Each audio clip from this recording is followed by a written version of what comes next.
आज मैं आपको दिखाऊंगा कि सर्वर पे हम यूज़र कैसे क्रिएट करते हैं और प्रिंटर कैसे सेटअप करते हैं और कुछ ऐसे ही जो कि कॉन्फ़िगरेशन होती है कैसे उसको ट्रबल शूट करते हैं।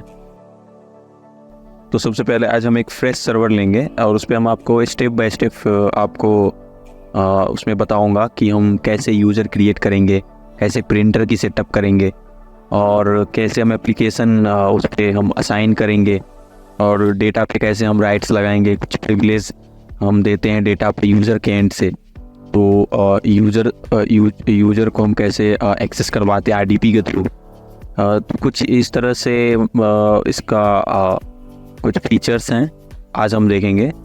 तो सबसे पहले हम सर्वर लॉगिन करेंगे। मैं एक फ्रेश सर्वर लूँगा, मेरे पास एक डेमो के तौर पे एक सर्वर है और मैं आपको दिखाने जा रहा हूँ। सबसे पहले मैं एक सर्वर लॉगिन कर लेता हूँ, MSTSC।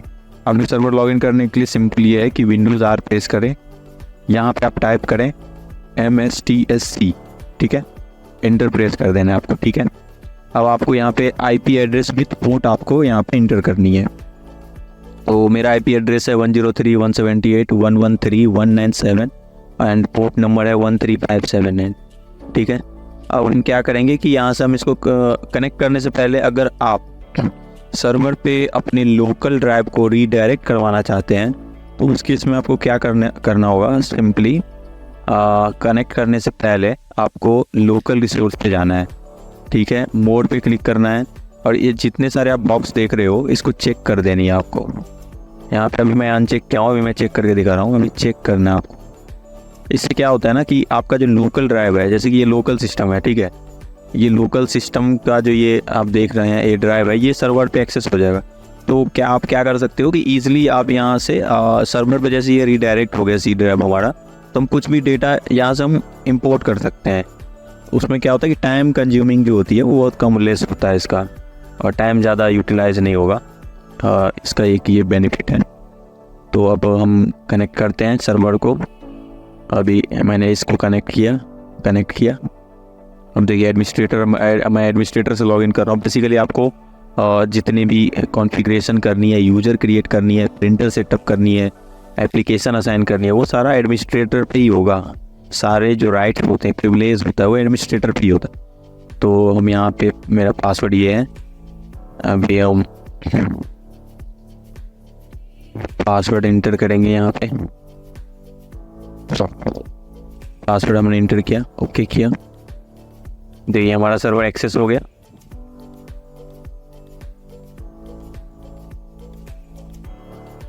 एक सेकेंड, देखिए ये हमने सर्वर को एक्सेस कर लिया। ये हमारा सर्वर है। अब हम क्या करेंगे, इस पर सबसे पहले हम यूज़र क्रिएट करना आपको बताएंगे कैसे यूज़र क्रिएट करते हैं। फिर सिंपली आपको करना क्या है कि विंडोज़ में आप यूज़र क्रिएट कर देते हैं, या राइट क्लिक करके फिर कंप्यूटर मैनेजमेंट के थ्रू हम जाते थे और वहाँ से हम यूज़र क्रिएट करते थे। बट इसमें क्या है ना कि आप प्रोसेस वही है। सिंपली आपको ये एडमिन टूल देख रहे हैं, एडमिन टूल पे क्लिक करना है। आप इसके थ्रू भी यूज़र क्रिएट कर सकते हैं। बेसिकली विंडो के जितने भी फीचर्स हैं इसमें इनबिल्ड होता है।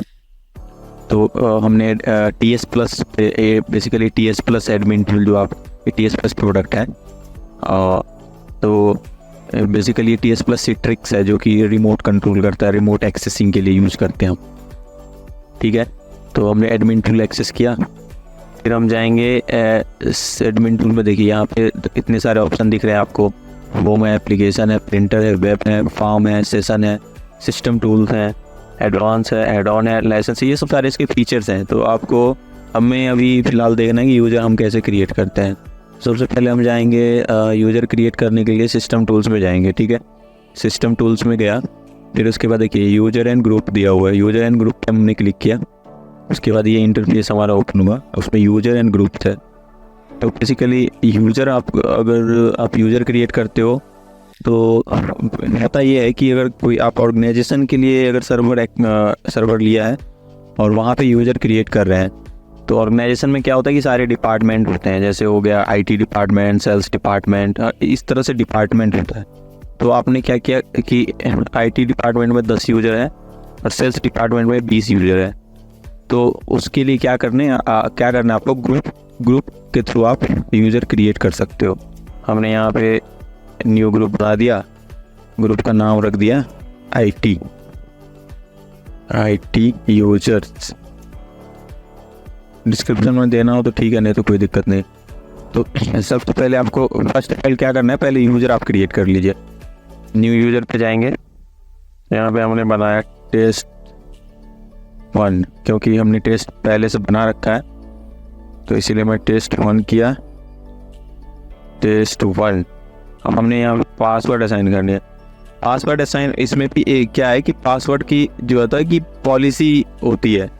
तो अगर आप चाहते हो कि आप पासवर्ड पॉलिसी कॉन्फ़िगर करो तो पॉलिसी के अकॉर्डिंग, जैसे कि आप चाहते हैं कुछ लेंदी पासवर्ड रखना, और तो आपको क्या करना होगा कि उसकी पॉलिसी बाइंड करनी होगी।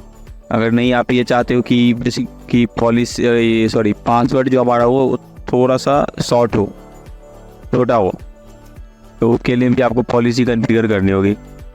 वैसे तो आपको पासवर्ड स्ट्रॉन्ग ही रखने में फ़ायदा है, क्योंकि ज़्यादा ये सर्वर हैकिंग की चांस जो होती है पासवर्ड कम रहती है, मतलब कि पासवर्ड जितना स्ट्रॉन्ग हो उतना बेटर रहता है। तो हमने क्या पॉलिसी रखा है, मैं पॉलिसी भी दिखाई देता हूँ आपको। मैं सर्वर मैनेजर में गया पहले, तो ये आप टूल्स देख रहे हैं, टूल्स पे क्लिक करेंगे, लोकल सिक्योरिटी पॉलिसी पे जाएंगे। अभी देखिए यहाँ पे लिखा हुआ है account policy and local policy. Account policy पे आपको क्लिक करना है। हमने अकाउंट पॉलिसी पे क्लिक किया। अब देखिए पासवर्ड पॉलिसी लिखा हुआ है और नीचे है अकाउंट पॉलिसी। तो हमें पासवर्ड की पॉलिसी चेक करनी है, तो पासवर्ड पॉलिसी में जाएंगे आप। यहाँ पे देखिए लिखा हुआ है मैक्सिमम पासवर्ड एज। आपको एज इट इज इसको कुछ नहीं करना है, आपको तो सिर्फ लेंथ से मतलब है कि पासवर्ड की लेंथ कितनी होनी चाहिए।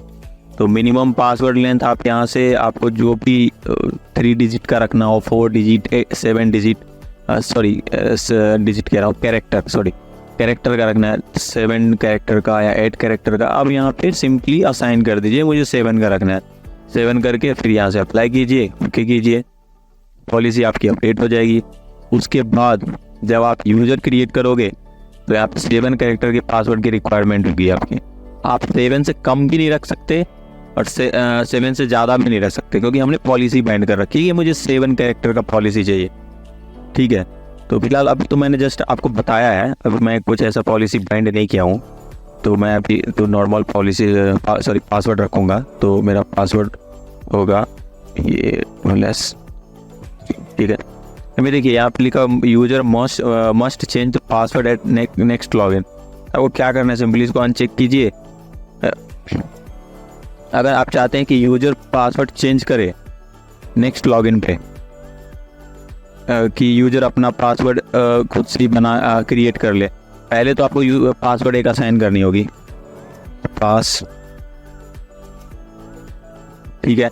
आप चाहते हैं कि यूजर अपना लॉगिन करे फर्स्ट टाइम और वहाँ से पासवर्ड अपना जो भी उनको रखना है वो रीसेट कर ले, तो आपको एज इट इज़ इसको चेक रहने देना है। अगर आप नहीं चाहते कि यूजर पासवर्ड चेंज नहीं करे, जो हमने पासवर्ड दिया है एज इट इज़ वही पासवर्ड हो, तो उसको अनचेक कीजिए, user can not change password and password never expires, इसको क्रिएट कर दीजिए। अब देखिए यहाँ पे हमारा यूजर क्रिएट हो गया test1 के नेम से, ठीक है।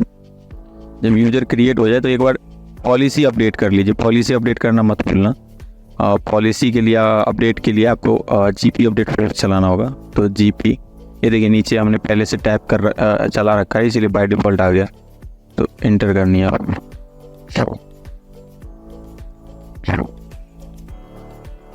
हमारा पॉलिसी अपडेट हो गया।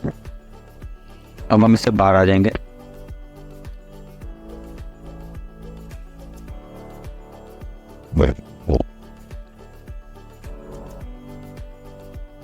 अब बारी आती है कि एप्लीकेशन असाइन। अगर आप चाहते हो,